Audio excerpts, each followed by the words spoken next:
Lejla tajba minn San Ġwan u grazzi ta' din il-merħba sabiħa li tajtu lill-Prim Ministru mexxej Laburista Robert Abela.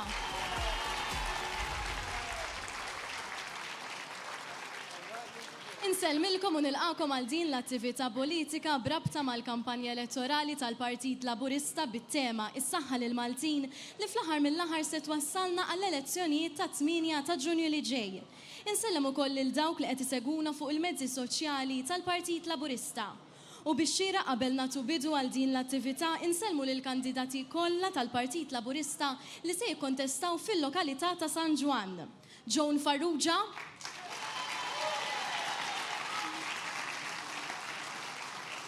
Anthony Giordani Mifsud Bonnici, Trevor Fenech,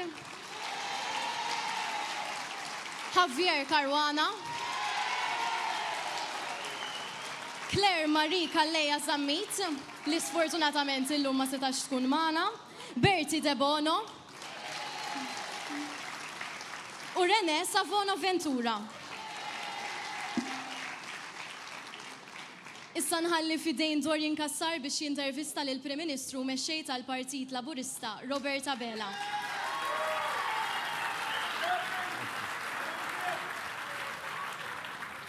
Lejla tajba Prim Ministru. Lilek ukoll Dorien, il-kull min qiegħed hawnhekk, grazzi San Ġwan ta' dil-merħba verament sabiħa, grazzi. L-aħħar ġimgħa tal-kampanja elettorali kważi għaddiet. Kieku kelli nistaqsik x'kienet l-iktar ħaġa li laqtitek hekk matul il-kampanja? Qabel nibda dwar l-esperjenzi tal-kampanja Dorien nippermetti li nibda b'kondoljanzi. Kondoljanzi lil Joseph, lil Michelle, lil Grace, il-mara ta' Salvu, lil Etwal u l-Soleil u kollu l-familja Muscat kollha. U permettu li ngħid kelma żgħira dwar Salvu.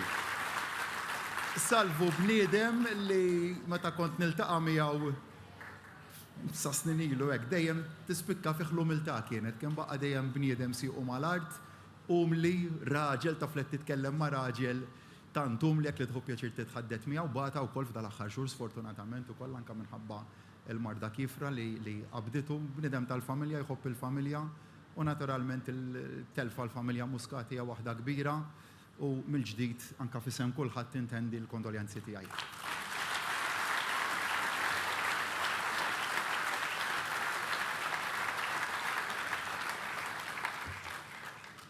Biex niġi għad-domanda tiegħek kienet kampanja fejn litteralment nemmen illi fiha dak li konninna nitħattu xhur dwaru dik illi nagħmlu il-politika tagħna mibnija madwar in-nies għax nieħ fil-prattika. Nitkellem sa dalgħodu stess. Tant esperjenzi sbieħ ma' nies illi jiltaqgħu miegħek ta' kuljum.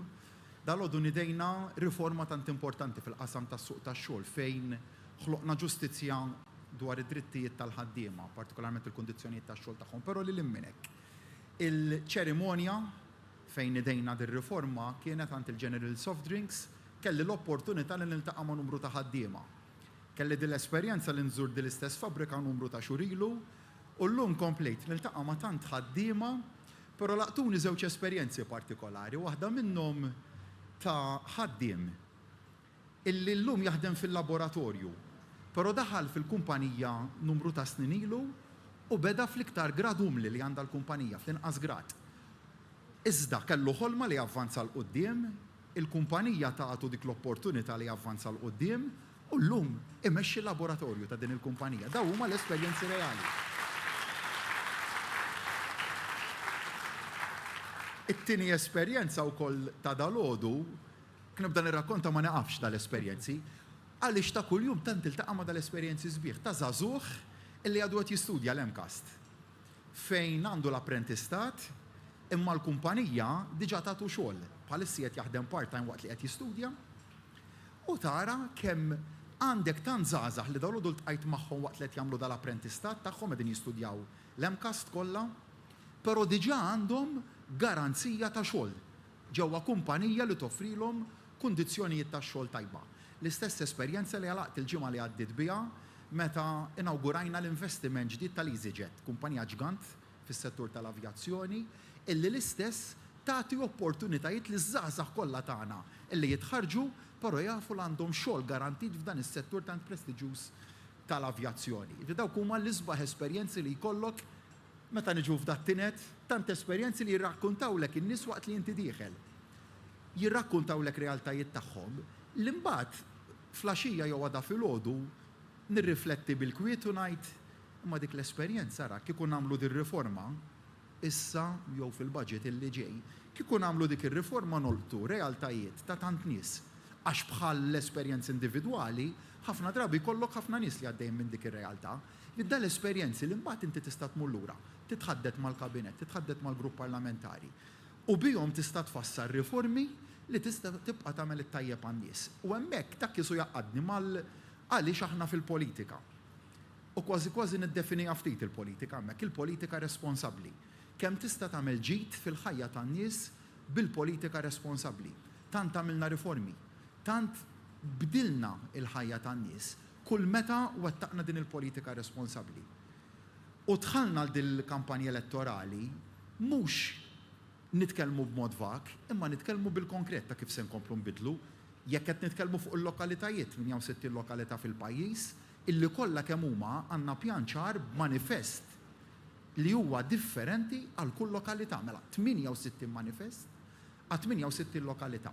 Meta ġejna l-elezzjonijiet tal-Parlament Ewropew, qed nitkellmu ċar x'inhuma l-10 prinċipji illi aħna nemmnu li għandna tkun tfisser l-Ewropa lina u x'ħajkunu l-prijoritajiet tal-Europarlamentari eletti f'isem il-Partit Laburista.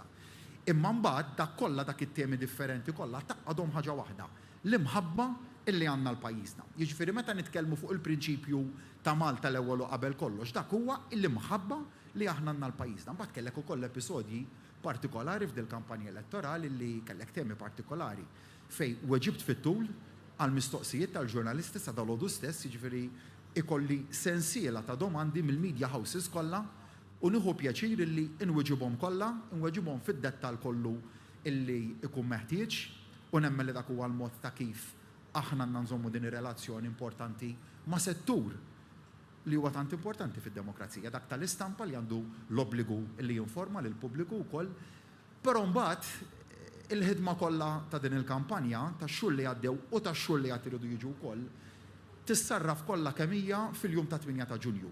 Jiġifieri hawnhekk fejn indur fuq kull wieħed u waħda minnkom u fuq l-importanza tad-deċiżjoni li tidu tieħdu fit-8 ta' Ġunju.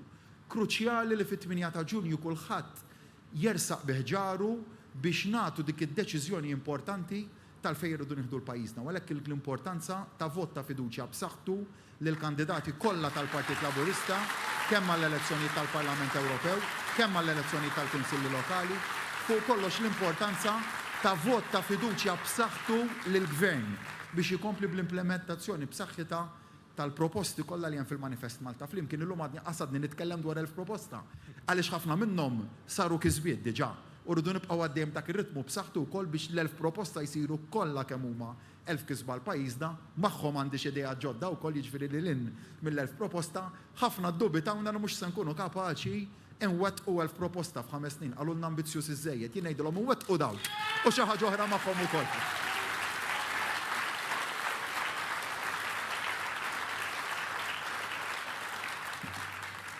Semmejtina diġà li l-ħidma tal-gvern ma waqfet xejn il-ħin kollu tħabbru affarijiet ġodda, ma dan ir-ritmu ser iżommu issa. Pereżempju, irrid nirreferi wkoll anke dak li ħabbar dal-għodu fuq l-equal pay for equal work. Forsi kun tista' tgħidilna anke dwarha din. Mhux inżommu irridu, insaħħuh. Jiġifieri tlaqna kellna żewġ budgets f'din il-leġislatura b'saħħithom immens, il-budget ta' Ottubru li ġej se jkun aktar b'saħħtu terġa'. Għandna s-sabiħ. U kemm tgħidu l-kap tal-Oppożizzjoni li m'għandniex elezzjoni ġejja għas-sena d-dieħla, imma xorta nibqgħu nagħtu budget b'saħħtu aktar minn ieħor sena wara l-oħra. Imma għaliex? Tgħidli għaliex ikollok dil-ħeġġa illi tista' taħdem. Le, mhux hekk. Ejja nkunu responsabbli fil-messaġġi tagħna. Għalhekk li nitkellmu l-ħin kollu fuq ekonomija sostenibbli imma li tiġġenera l-ġid. Ħalli lil pensjonanti kollha f'Ottubru li ġej inkun bwiċċi minn quddiem, nista' mmur qudiemhom u ngħidilhom se nerġgħu insaħħu l-pensjonijiet. L-istess il-ġenituri, l-istess il-ħaddiema ta' pajjiżna. U għalhekk illi jiena letteralment fil-waqt illi nemmen u importanti ferm dal-vot ta' fiduċja b'saħħtu nhar is-sibt illi ġej. Għax huwa dak il-vot b'saħħtu tagħkom illi fl-aħħar mill-aħħar itina n-nifs u l-enerġija illi nibqgħu naħdmu bis-saħħa. Però jiena mbagħad mhux semmur u nitkellem kif kien tkellem ħadd ieħor fl-2013 qabel l-2013 illi s-sibt nivvotaw u ftit wara niċċelebraw. Is-sibt nivvotaw u immedjatament wara mmidduhom nal ħafna u ħafna iktar xogħol u ħafna iktar ħidma. U ir-realtà tal-kuntest internazzjonali u tal-isfidi li ġejjin bil-fors li jkollok taħdem bis-saħħa ma għalhekk huwa meħtieġ dak il-vot b'saħħtu biex l-isfidi b'saħħithom li ġejjin qawwija li ġejjin ikunu taqstant ieħor b'saħħitna biex nilqgħu għalihom. Hekk kif għamilna mbagħad dik ir-riforma tant importanti li nidejna dalgħodu. Riforma sa din oħra.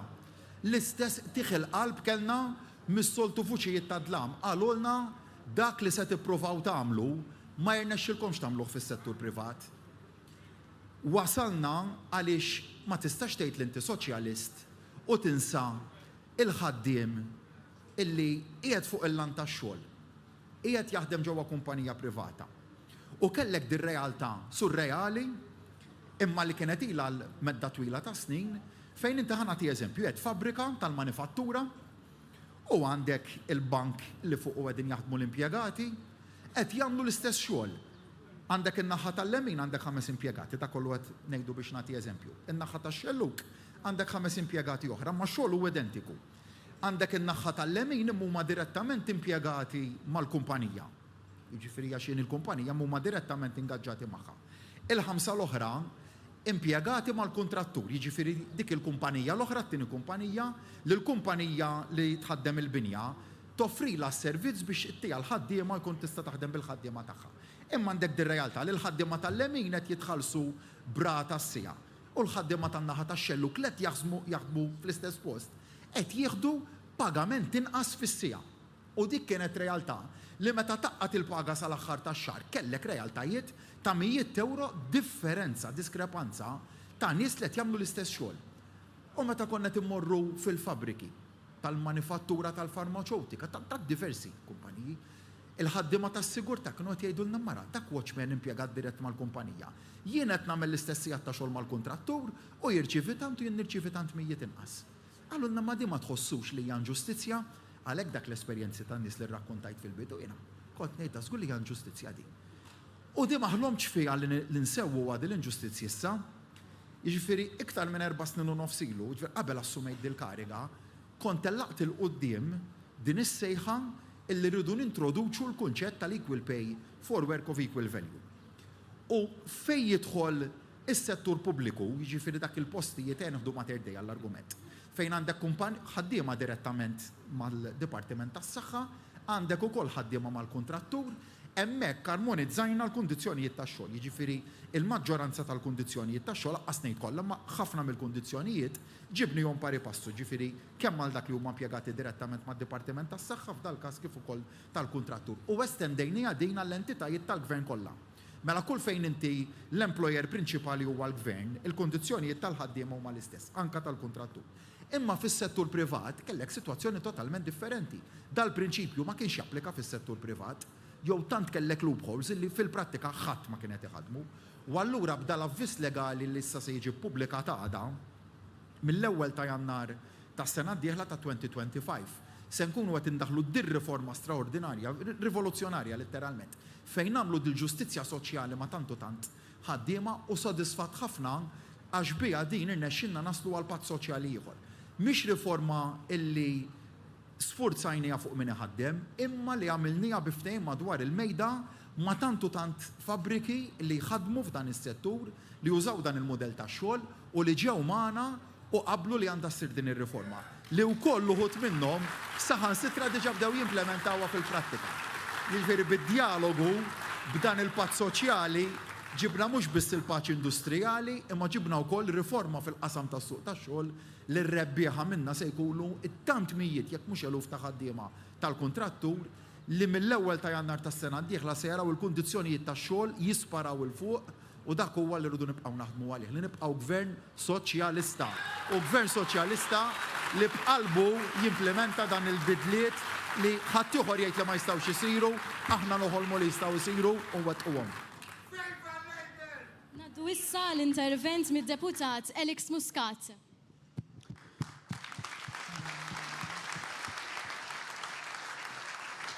Grazzi San Ġwan ta' din il-merħba sabiħa mens li tajtuna l-lum.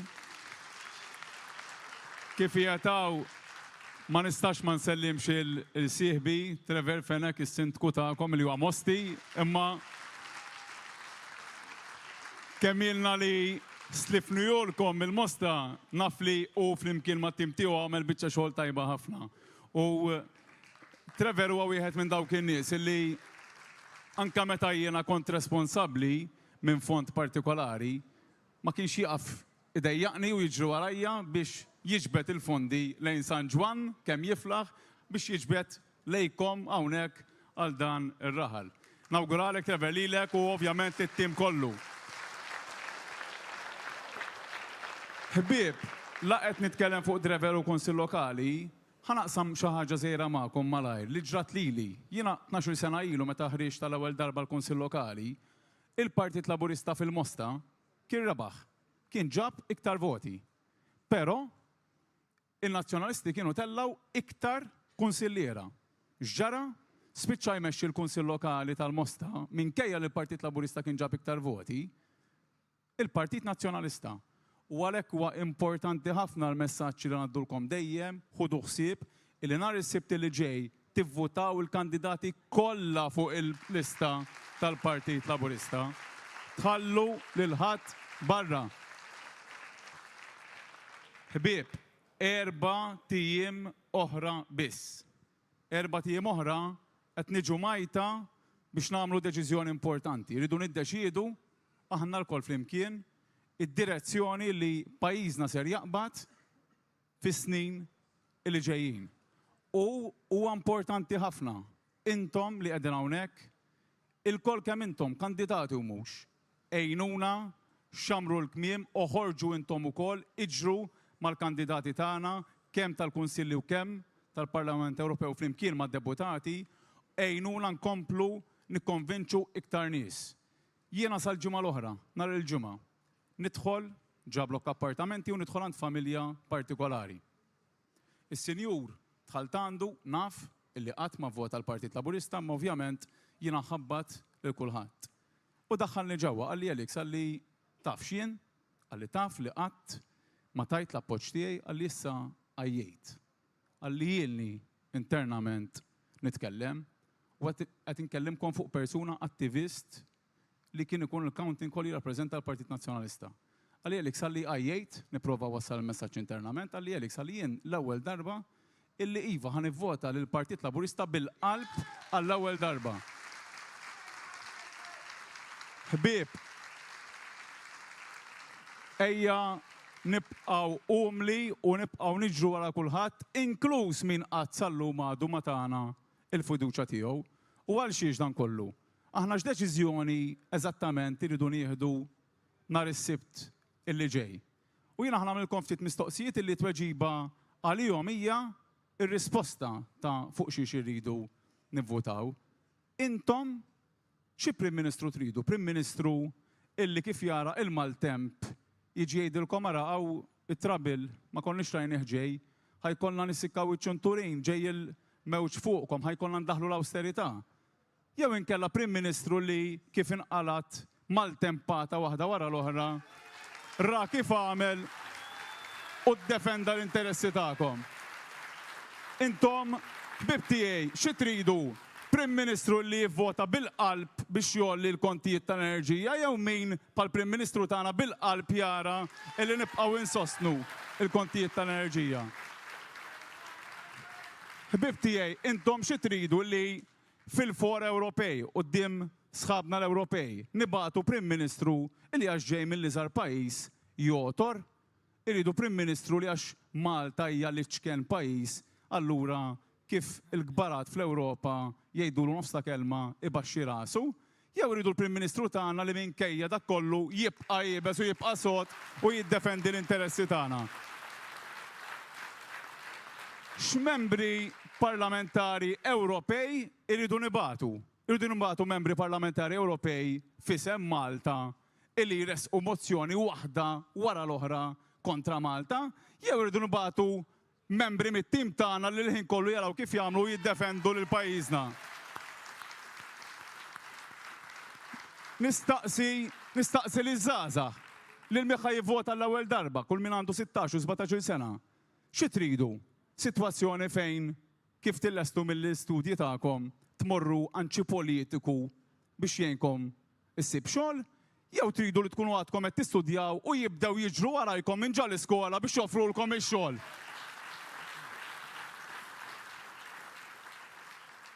Xi tridu? Tridu Prim Ministru illi kien ma ddejjaq xejn jiffirma u jiddaħħal medet sħaħ ta' art fl-iskema tal-iżvilupp, jew Prim Ministru li meta jkun hemm żvilupp li ma jogħġbux jitkellem fuq u anke bħalma ġara San Ġwan stess. Mela ħbieb, id-deċiżjoni hija sempliċi lil min ser nagħtu s-saħħa. Intom tridu tagħtu s-saħħa lil Bernard Grech jew inkella tridu tagħtu s-saħħa lil Robert Abela iva jew le?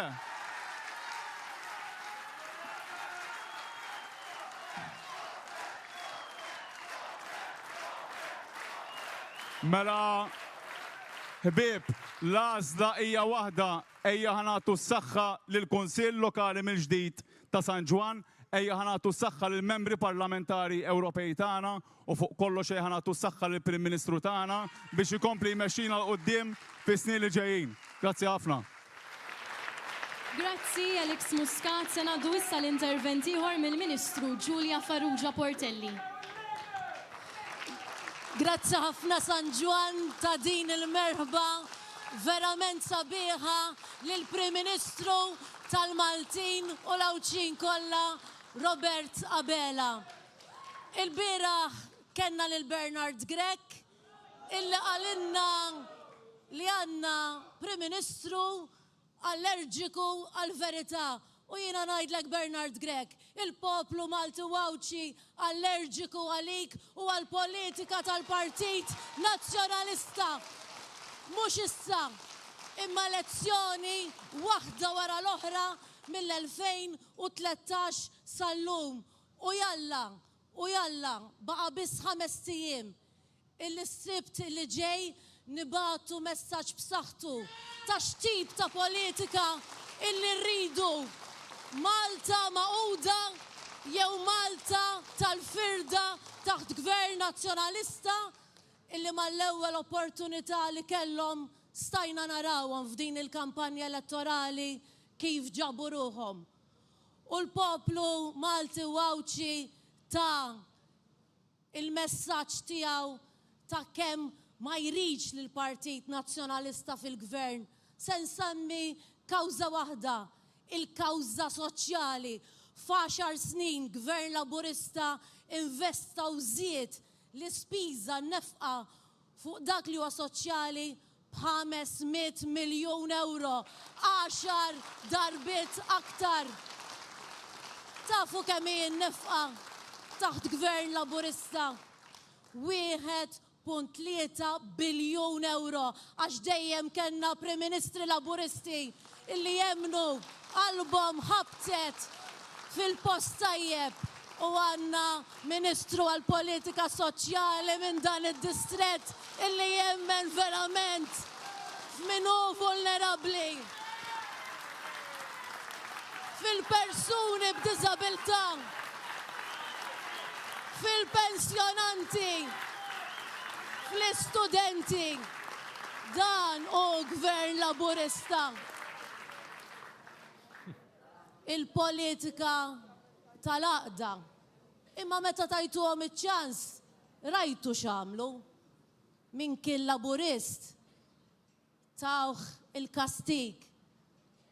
jgħidulkom il-ħaddiema tat-tarzna, il-pulizija, ħaddiema fil-Forzi Armati ta' Malta li kellu jkun gvern laburista li sal-ġimgħa li għaddit stess reġa' ħareġ il-kumpensi għalikom għax ħadd ieħor kasbarkom. Dan hu gvern laburista.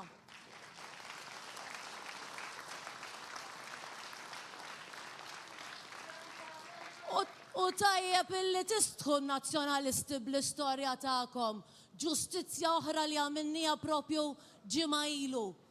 Ma'kom ftit persuni b'diżabilità li għadhom ħajjin illi fis-snin 60 taħt gvern immexxi minn George Borch Oliver kellu lil Dom Mintoff fil-Parlament u qallu fl-Ewropa kollha hemm pillola illi qed joħduha nisa tqal u dawn tilfu l-itfal tagħhom jew inkellet jitwildu b'diżabilità severa imma ma tawx każ.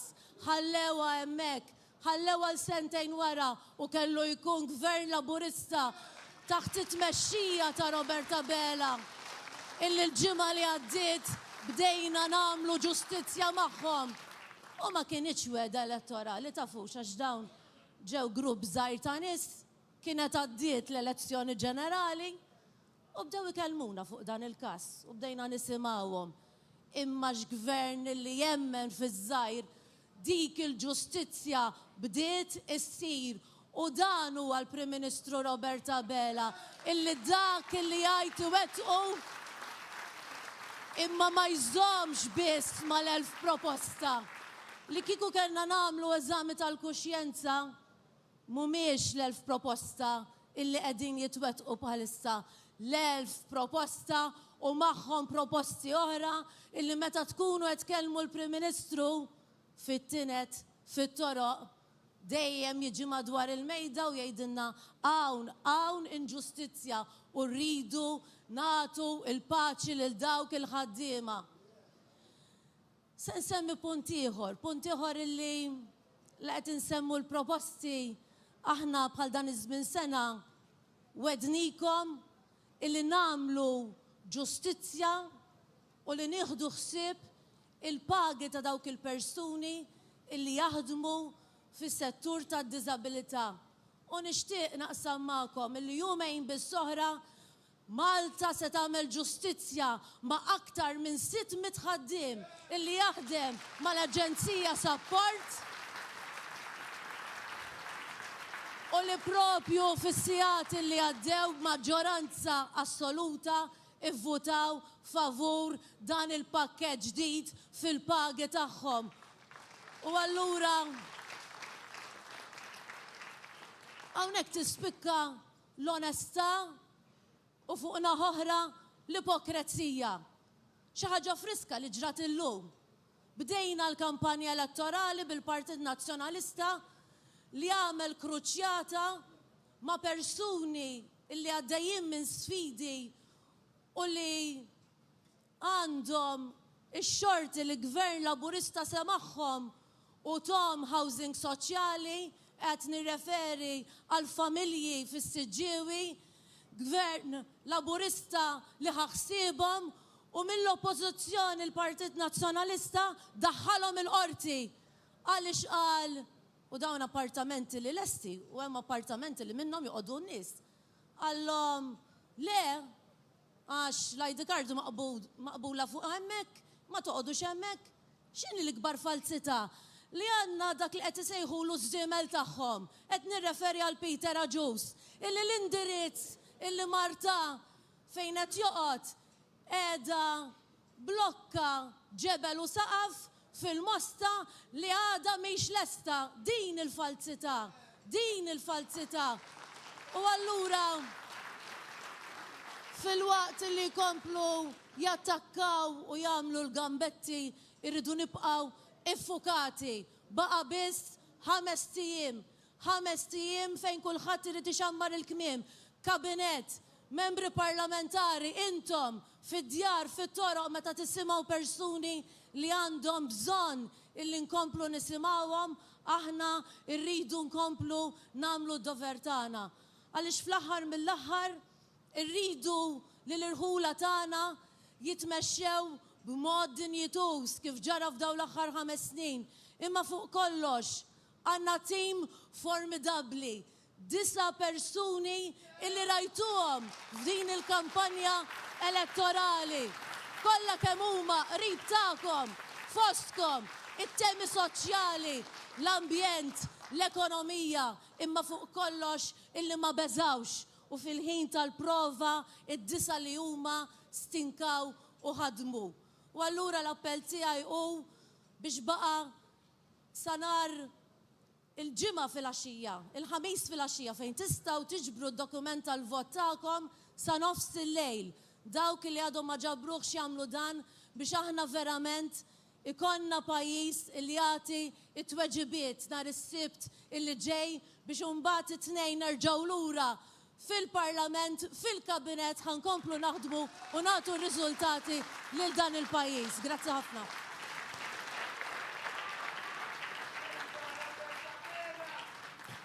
Grazzi ħafna tal-interventi tagħkom. Prim Ministru għandi domanda oħra.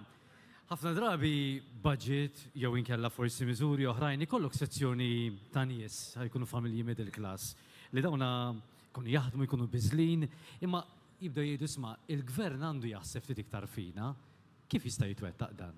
L-ewwel nett l-importanza tal-middle class fis-soċjetà tagħna u dal-gvern bil-fatti wara kemm jemmen il-middle class hija s-sinsla tas-soċjetà tagħna b'diversi miżuri dik il-middle class kemm wessajnija kif ukoll saħħaħnija.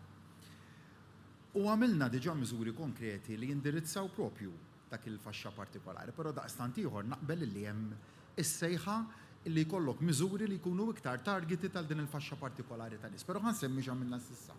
U narġa' mmur għal dik il-miżura li tlaqt biha fil-bidu tal-interventi tiegħi.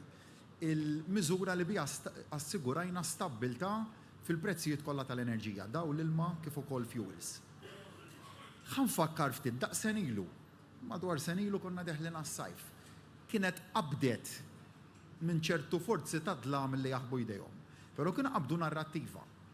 U narrattiva li kienet taqqat ma dak li jgħid il-Partit Nazzjonalista. Illi lajnuna fil-kontijiet tal-enerġija għandna niġbdu għalura. Jiġifieri li jiġri għal dak li kien jiġri fi żmien il-Partit Nazzjonalista fil-Gvern illi kulħadd jerfa' l-pisu.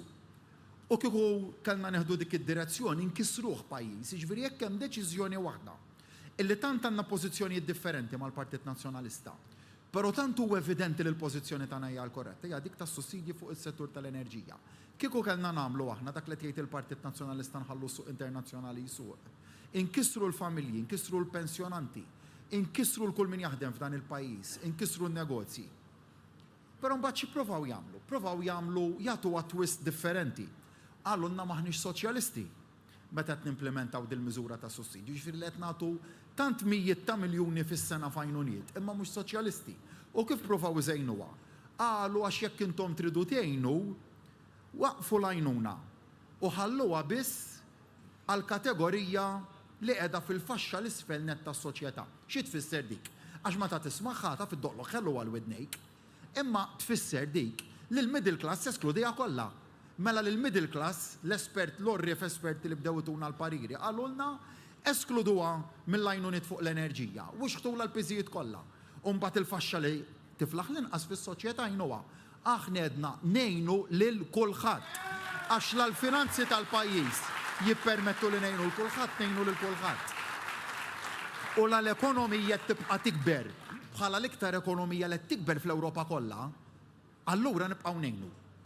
Umbat għallulna għaliex qed tinċentivaw il-ħela xi komplu jżejnuhom dat tip ta' argumenti illi fuq il-karta jidhru ħelwin fil-prattika katastrofiċi dal-argumenti u għalhekk imbagħad il-periklu jien nibda ngħid Alla ħares qatt xi darba ikkun hemm dal-establishment li jkollu jerġa' xi forma ta' kontroll fil-pajjiż għax dawn huma l-idejat perikolużi li għandhom. Ma jistħux jgħiduhom, jiġifieri li bdew jgħidu għax qed tinċentivaw il-ħela. Imma jien naf l-middle class tagħna magħmula minn poplu biżel u għaqli illi is-savings li tajnihom fl-enerġija kienu qed jinvestuhom fil-familji tagħhom u mela jberbquhom billi jaħlu d-dawl x'argument li ma jagħmilx sensu. Mela dik hija fejn tajna b'mod konkret għajnuna diretta tal-middle class. Għajnuna oħra. Il-miżura illi implementajna reċentement, ħabbarnija fl-aħħar budget implementajnija reċentement, għaw ħafna wek li huma xieda ta' dalli ħanajt, hija li dak il-ġenituri illi uliedhom jażlu li jkomplu jistudjaw lil mill-età tas sekondarja. Jiġifieri lil mill-età obbligatorja jieħdu d-deċiżjoni importanti li jibqgħu jinvestu tfal tagħhom fihom infushom fl-istudji tagħhom. Hemmhekk tajna għotja ġdida għall-ewwel darba ta' 500 euro fis-sena għal 3 snin konsekuttivi, jiġifieri total ta' 1500 euro, hemmhekk se nkunu qegħdin ngħinu bis-saħħa lill-familji middle class. It-tielet għajnuna li qegħdin nagħtu hemmhekk. Tellaqna proposta ambizzjuża ferm fil-manifest elettorali dik illi waslu għal tnaqqis fir-rati tat-taxxa. B'dak li se nkunu qed nimplementaw bħala tnaqqis ta' rati tat-taxxa, koppja ġenituri li huma miż-żewġa sa dħul 1000 euro fix-xahar se jiġu eżenti kompletament mit-taxxa, se jiġu meħlusa mit-taxxa kompletament. Il-familji middle class bis-saħħa ta' dik il-bidla bit-tnaqqis fir-rata tat-taxxa se jkunu qegħdin jibbenefikaw fit-tnaqqis fit-taxxa tagħhom ta' 600 euro fis-sena. Mela 600 euro fis-sena illi se jibqgħu fil-bwiet tal-familji middle class din hija l-ikbar tax cut illi xi gvern qatt tintroduċa f'dan il-pajjiż, l-ikbar tax cut. U dan għamilnieh ukoll fil-waqt li ma neħħejna bda waħda mill-miżuri ta' inċentiv li għandna fis-seħħ. Mela għalhekk ukoll l-importanza nerġa' mmur għal nhar is-Sibt li ġej. Hemmhekk ukoll l-importanza tad-deċiżjoni ta' kull wieħed u waħda minnkom li tagħtu vot bis-saħħa biex dat tip ta' miżuri tinċentiv li qegħdin nagħtu nkunu f'qagħda li nibqgħu nsaħħu fuqhom, li nibqgħu nibnu fuqhom, definittivament se nibqgħu ninvestu bis-saħħa fil-kategorija tal-middle class li tant nemmnu li hija sinsla tas-soċjetà tagħna. Sanaqatu kol mal tqal diġà l-bieraħ kif tafu waqfu jinġabru l-voti mill-assess issa minn x-xahar jew inkella mill-Uffiċċju Elettorali Fawdex. L-appell tiegħek Prim Ministru għal dawk li għadhom ma ġabrux il-voti, anke jekk minn dak li qed jidher fl-istħarriġ jidher li l-istħarriġ il-Partit Laburista sejjer tajjeb ukoll. L-istħarriġ huwa dak li hu, l-istħarriġ veru uniku huwa dak tas-Sibt li ġej għaliex vera li l-prinċipju huwa li kull elezzjoni tibqa' xejn b'xejn u tibda xejn b'xejn u tibqa' xejn b'xejn sakemm jingħalqu l-kaxxi kollha tal-vot. Jiġifieri tibqax xejn b'xejn jew le, se tkunu intom li tiddeċiedu, se tkunu intom illi nhar is-Sibt li ġej se tiddeċiedu jekk tagħtux 15 minuti mill-ħin tagħkom tal-ġurnata u tmorru biex tixtu l-vot. Jekk id-deċiżjoni tagħkom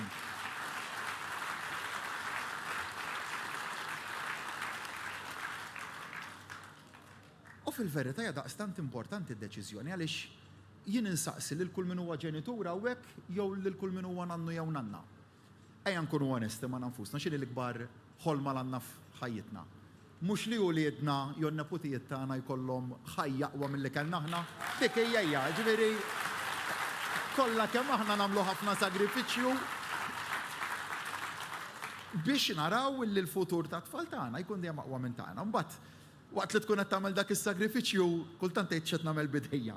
Imma mbagħad fl-aħħar ta' ġurnata ta' ħidma, fl-aħħar ta' ġimgħa ta' ħidma, tgħid jiena sodisfatt għax ħantejjeb il-kwalità tal-ħajja ta' tfal tagħna u jew tan-neputijiet. U allura ngħid jiena f'deċiżjoni daqstant importanti bħal dik tas-Sibt li ġej. Dik id-deċiżjoni tant importanti tal-fejn se jmur il-pajjiż se taf daħħa f'idej ħadd ieħor. Se taf daħħa f'idej xi ħadd li jaf għandu fehma differenti kompletament minn tiegħek. L-elezzjoni se ssir xorta. Se tkun int li tiddeċidi l-futur tiegħek xi se jkun ħadd ieħor li jiddeċidi l-futur tat-tfal tiegħek.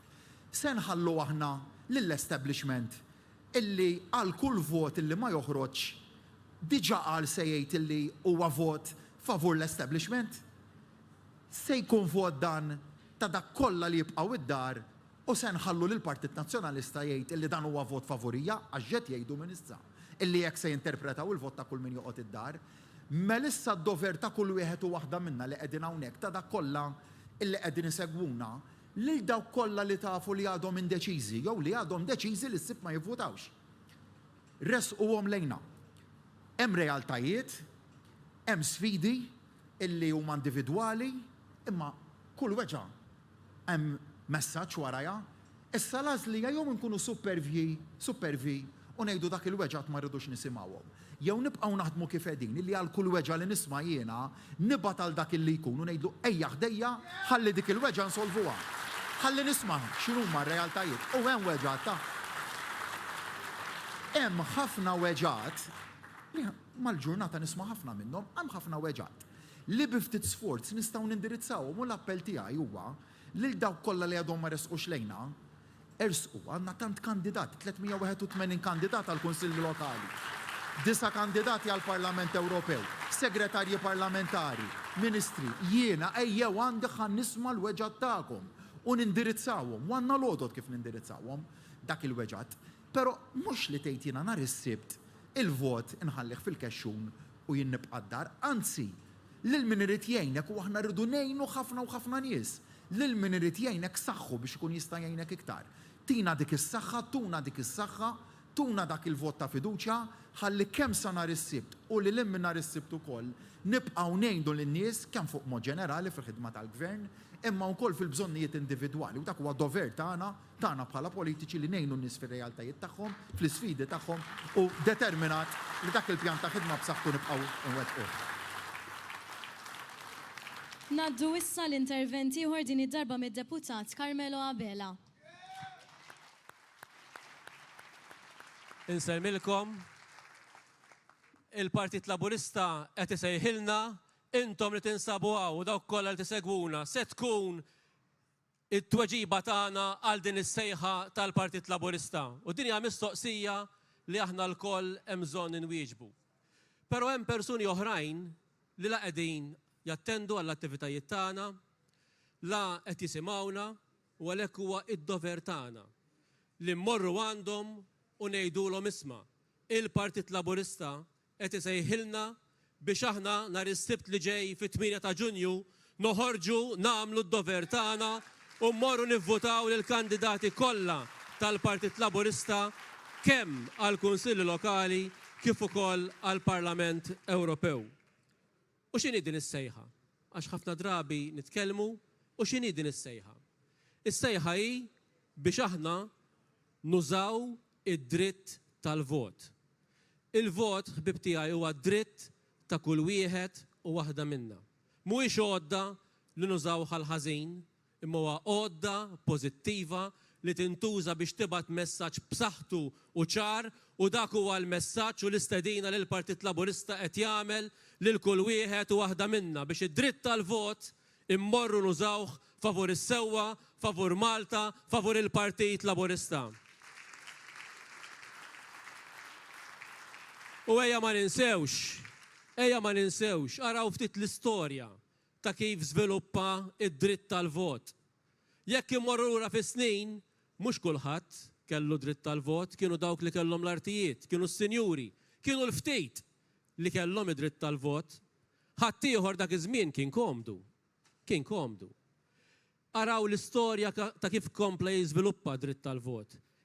Dejjem il-Partit Laburista kien tul l-istorja, tul is-snin li ta' u wessa id-dritt tal-vot lill-irġiel kollha, lin-nisa, liż-żgħażagħ ta' 21 sena, liż-żgħażagħ ta' 18, issa liż-żgħażagħ ukoll ta' 16-il sena.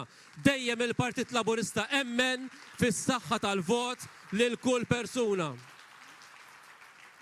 U dan qed ngħid hawnhekk mhuwiex l-istorja ħbib tiegħi. Din mhix l-istorja tal-passat, hija veru l-istorja tal-passat, imma segwu ftit x'qed jikteb ħaddieħor, x'qed jgħid ħaddieħor sal-lum stess. Jitkellmu b'mod dispreġġattiv kontra kull min għandu id-dritt tal-vot u jekk il-maġġoranza kif nittama li se tkun nhar is-sibt 8 ta' Ġunju tivvota favur il-Partit Laburista u hemm bżonn tkun maġġoranza b'saħħitha favur il-Partit Laburista, diġà qed jgħajru u jindikaw li donnu mhux il-poplu Malti wawċi kollu għandu id-dritt tal-vot. Mela ħarist ftit lura biex infakkar kemm kellna nitħabtu bħala Partit Laburista dritt tal-vot u biex niftakru wkoll li llum fil-preżent hemm min qed jgħedded dan id-dritt tal-vot għal kulħadd u l-aħwa ejja nsegwu ftit dak li qed jingħad kemm b'mod apert għax ma jistħux kif ukoll dak li jingħad minn taħt. U allura l-istedina tal-Partit Laburista hija stedina biex aħna neżerċitaw id-dritt tal-vot. Ikun hemm min jgħidlek għax jien nixtieq nibgħat messaġġ. Jekk tibgħat messaġġ aqbad il-mobile u ibgħat messaġġ. Jekk tibgħat messaġġ kif qal il-Prim Ministru, avviċina lil xi wieħed mid-deputati, avviċina xi wieħed mill-kandidati, avviċina wieħed mill-attivisti, ċempel ibgħat email li trid. Imma l-messaġġ favur Malta, il-messaġġ favur is-sewwa tittibatu billi nhar is-Sibt 8 ta' Ġunju toħroġ u tmur tivvota lil kandidati kollha tal-Partit Laburista. Illum huwa 3 ta' Ġunju, nfakkarkom li fis-sena 2017 konna qed nivvutaw fit-3 ta' Ġunju u tajna rebħa oħra lil Partit Laburista dak iż-żmien u hekk għandna nagħmlu minn hawn u 5 tiem oħra biex fit-8 ta' Ġunju nagħtu rebħa kif jixraq lil Partit Laburista. Issa tkellimt fuq is-sejħa, tkellimt fuq x'inhi din is-sejħa u dritt tal-vot, issa niġu għall-għażla. Kif ħanażlu? Lil min ħanażlu? Ħadd ieħor ma tantx għamilna diffiċli, għax ma tantx ħareġ bi proposti, ma tantx hemm x'tasar u x'tara. Imma hemm żewġ affarijiet li jgħidulna. Waħda minnhom lilna nafuha l-ossessjoni u l-aċċ għall poter. Dik biss. Dik biss. L-ossessjoni u l-aċċ għall poter. Jagħmlu kollox biex malajr kemm jista' jkun jieħdu l-gvern f'idejhom. U mbagħad se jagħmlu? U mbagħad naraw, għax hekk kienu qalulna fil-passat ukoll. U mbagħad naraw. Mela li jfittxu huwa li jaħtfu il-poter u xejn aktar. It-tieni ħaġa li nafu. It-tieni ħaġa li nafu hija perikoluża daqs l-ewwel waħda. Għax li inti trid il-poter biex tagħmel il-ġid u biex twettaq il-programm tiegħek huwa għan tajjeb. Imma li inti trid il-poter għalik innifsek huwa għan ħażin. Imma barra minn hekk it-tieni ħaġa li nafu li se jagħmlu żgur hi li jkomplu jaħdmu kontra Malta. U ma ddejqux u ma stħawx jgħidu jenna, anzi qalu rridu nżidu d-doża.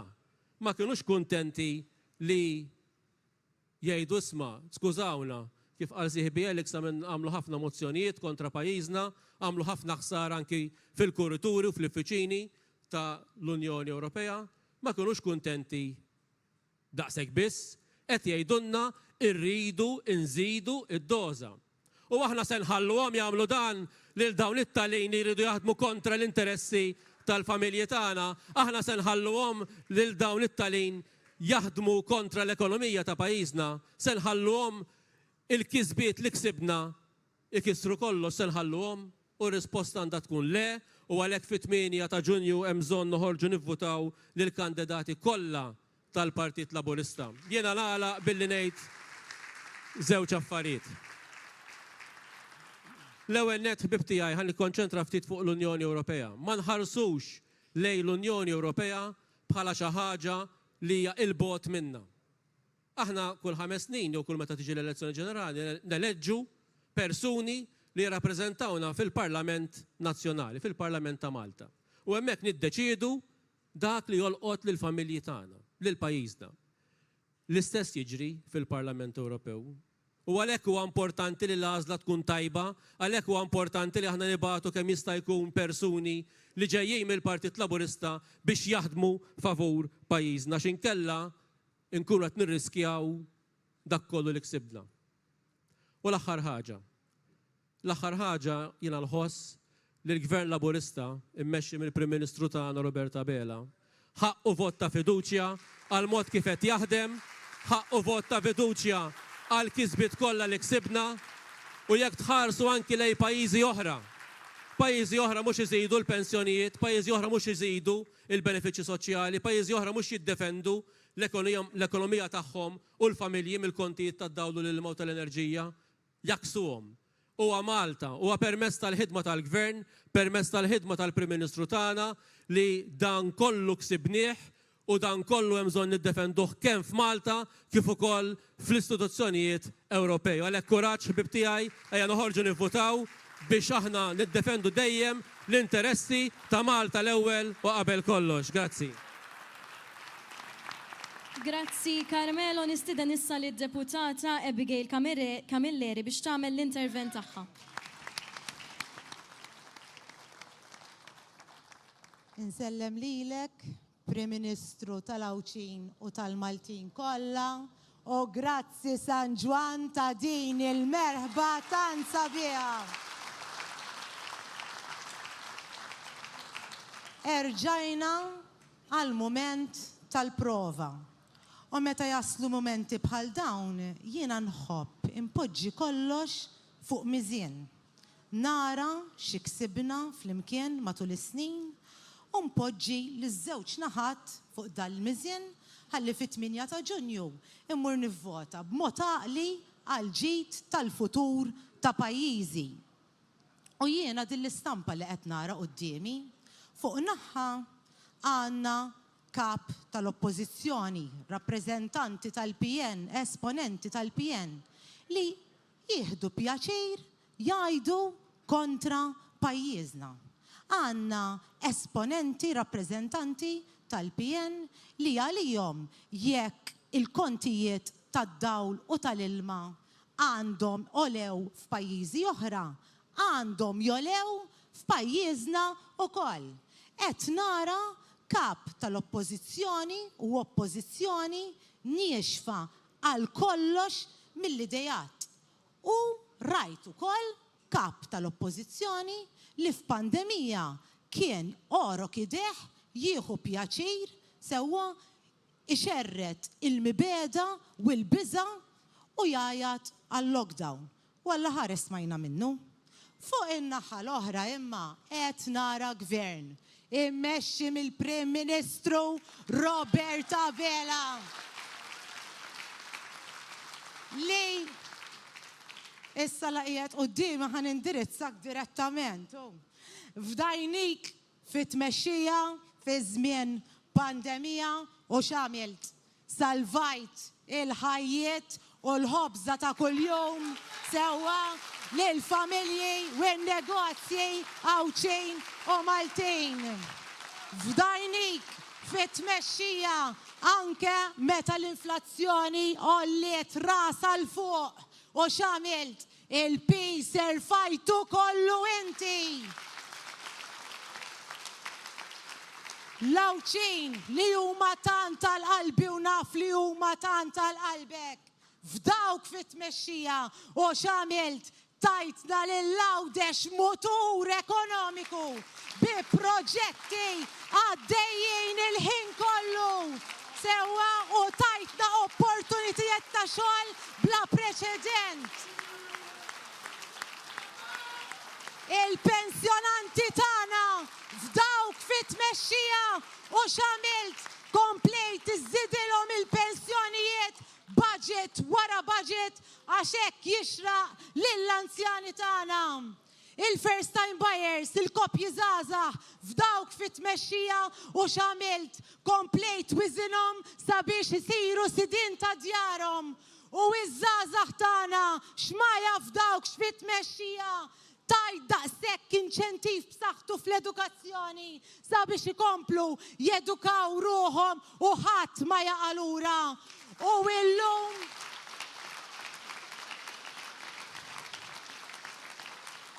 x'ma f'dawk fit-tmexxija int raġel tal-kelma. Meta ħriġt tal-lider, ħriġt blajta equal pay for equal work. U llum żammejt kelmtek magħna. U x'ma f'dawk fit-tmexxija l-Awċin u l-Maltin għaliex f'kull pass li għamiltu bruħ soċjali tħabbat għal poplu Awċi u Malti.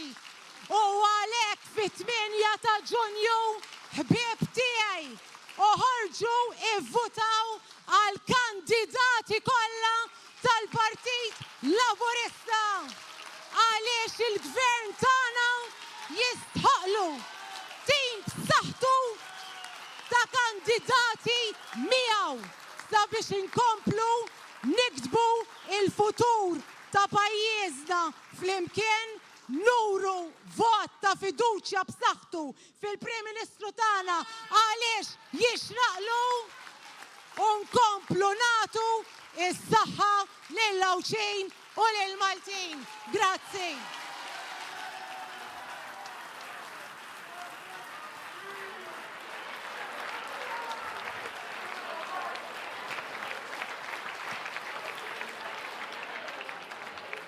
Prim Ministru Salmelek l-aħħar domanda tal-lejla. Nixtieq terġa' tfakkarna mod ġenerali l-importanza tal-elezzjoni ta' nhar is-Sibt li ġej u naturalment ukoll anke l-ħtieġa li nivvotaw. Ekku, jiena ktejt li bħallum ġimgħa x'nixtieq. Li nqum b'saħħti għax-xogħol u dik is-saħħa tistgħu tisilfu li intom.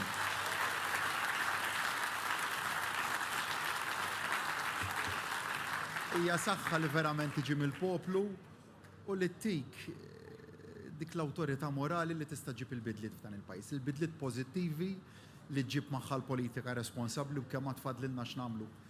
Nisma' Ġulja titkellem hemm settur wieħed li tgħid li rridu naħdmu ħafna iktar fih u tajjeb law Michael Mana wkoll.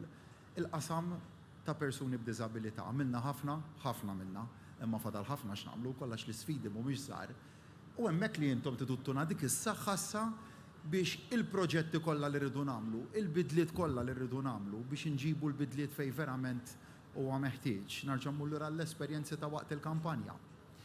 Weġa li tant ġenituri esprimew magħna, ġenituri li qed jikbru fl-età, li għandhom tfal b'diżabilità li għandhom dipendenza totali fuqhom u x'qed jgħidulna.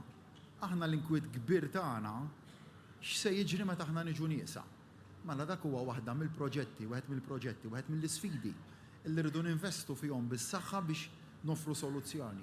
U għalhekk intom tiduttuna dik is-saħħa biex dat tip ta' bidliet nkunu f'qagħda b'saħħitha li nimplementawhom.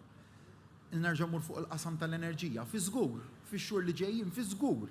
Ġejja sfida għaliex se jkollok min imur barra mixtutna u juża l-awtorità tiegħu barra mixtutna biex ineħħulna s-sussidji fl-enerġija, ma jħallunix nagħmluhom. U hemmhekk irrid dal-mandat b'saħħtu nhar is-Sibt li ġej biex il-ġlieda b'saħħitha li għamilna fl-aħħar xhur biex dak is-sussidji kollha kemm huma inżommuhom fis-seħħ kollha inkun f'qagħda b'saħħitha illi nagħmilha. Għalhekk meta jsaqsuni għaliex l-importanza tat-tiġdid b'saħħtu ta' dan il-mandat hija biex għall-isfidi qawwijin li ġejjin qudiemna nkun f'pożizzjoni b'saħħitha li b'mandat b'saħħtu ta' dan il-poplu warajja nkun f'pożizzjoni li dak l-isfidi nibqgħu nilqgħu għalihom hekk kif għamilna f'dawn l-aħħar 4 snin u nofs. Sfidi kbar kellna. Issemmit pandemija, issemmit gwerra, għall-gwerra kellna 2 l-isfida tal-inflazzjoni, l-isfida tal-problemi fil-loġistika. Ma għadniex ċassi għal kollha kemm huma qatt ma għadna aħna se nixħtu l-pis fuq il-poplu, aħna dejjem għadna se nkunu tarka tal-poplu. U kruċjali li jerġa' jkollna dik is-saħħa biex nibqgħu nkunu tarka għal kull sfida li ġejja qudiemna. Ħan iddeċidu x'Ewropa rridu, ħan iddeċidu x'tip ta' lokalitajiet irridu, jekk irridu x'Ewropa ta' paċi, jekk hux Ewropa ta' gwerra. Rajna meta ntbagħtu messaġġi ħżiena t'Ewropa illi hija favur il-gwerra, l-konsegwenzi x'kienu? Fil-Vant Nofsani, 20,000 ta' persuni innoċenti li tilfu ħajjithom għax indbatu l-messaġġi żbaljati. Pajjiżna kien konsistenti favur messaġġ ta' paċi, favur messaġġ ta' neutralità attiva u għenna lil kull min kien għaddej minn datbatijiet.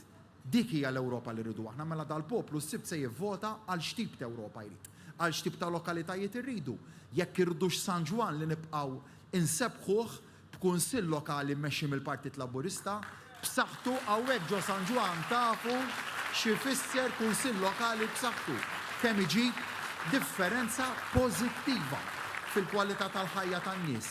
Trevor il-bqija tat-tim tiegħu, Trevor il-ħin kollu jiġri warajna ħalli jkun f'qagħda li jagħmel iktar proġetti, aktar inizjattivi, il-ħin kollu jħabbat l-idea tiegħu mal-Gvern ċentrali biex jaħdem għar-residenti u fuq in-naħa l-oħra insaqsijien imma xi ħadd minnkom sema l-Partit Nazzjonalista jagħti proposta waħda li hija waħda f'kampanja ta' 5 ġimgħat s'issa dwar x'idea għandu għal pajjiżna? Xejn, baħħ assolut. U allura intom se toqgħodu d-dar u tħallu l-min għandu baħħ għal pajjiżna jgħid illi rebaħ bil-vot tagħkom bil-fatt li bqajtu d-dar. Se nħallu aħna dak li sallu met jgħidu se nibqgħu id-dar. Il-Partit Nazzjonalista li m'għandu ebda idea l-lokalitajiet tagħna u laqqas tmexxija ta' dan il-pajjiż jipprova jikkapitalizza mill-fatt li n-nies jibqgħu id-dar, dik hija d-domanda li tridu saqsu lilkom infuskom. Se tħallu lil miwera illi l-manifesti għal din il-kampanja, għaż-żewġ kampanji, hija inkjesta maġisterjali, l-unika proposta li kellhom, jekk tista' sejħilha proposti, hija inkjesta li ġurnata wara ġurnata wara ġurnata jirreferu għaliha bħalli kieku ir-realtajiet tan-nies tista' solvihom lok l-inkjesta. L-inkjesta niddibattuha kemm iridu. Imma mbagħad fl-aħħar mill-aħħar aħna rridu niddeċiedu s-sibt li ġej jekk hux se nagħtu s-saħħa biex l-1000 proposta li hemm fil-manifest elettorali Malta flimkien isiru 1000 kisba l-pajjiżna biex nibqgħu nġibu l-bidla pożittiva fil-ħajja tan-nies jew jekk hux se mmorru lejn oppożizzjoni li l-unika kelma li taf xi tfisser hija dik tal-awsterità, tal-issikkar taċ-ċinturin li l-biżijiet l-unika soluzzjoni għali għandha lihom hija li tixħethom fuq in-nies. Min jiflaħ jiflaħ, min ma jiflaħx jotor. U għalhekk il-messaġġ tagħna jrid ikun wieħed ċar nhar is-sibt ivvutaw kmieni u ħorġu minn tal-ewwel biex tibagħtu messaġġ b'saħħtu lil dawk kollha li għadhom xettiċi kif għattilkom resquhom lejna ħalli sa nhar is-sibt nofrulhom is-soluzzjonijiet ħalli bil-vot b'saħħtu ta' kull wieħed u waħda minnkom nibqgħu nagħtu is-saħħa lil Ġwanniżi, is-saħħa lil Lawċin u s-saħħa lil Maltin. Grazzi lilkom ilkoll.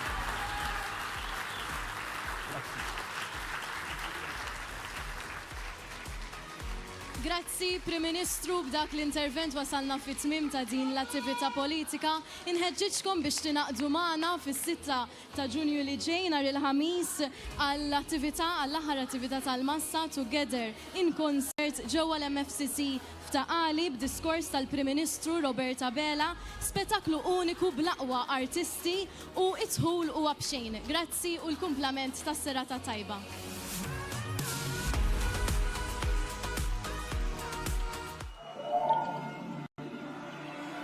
Għal darbohra. Together in Concert. Il-ħamis 6 ta' Ġunju fis-6 ta' filgħaxija. Fl-MFCC ta' Taqali.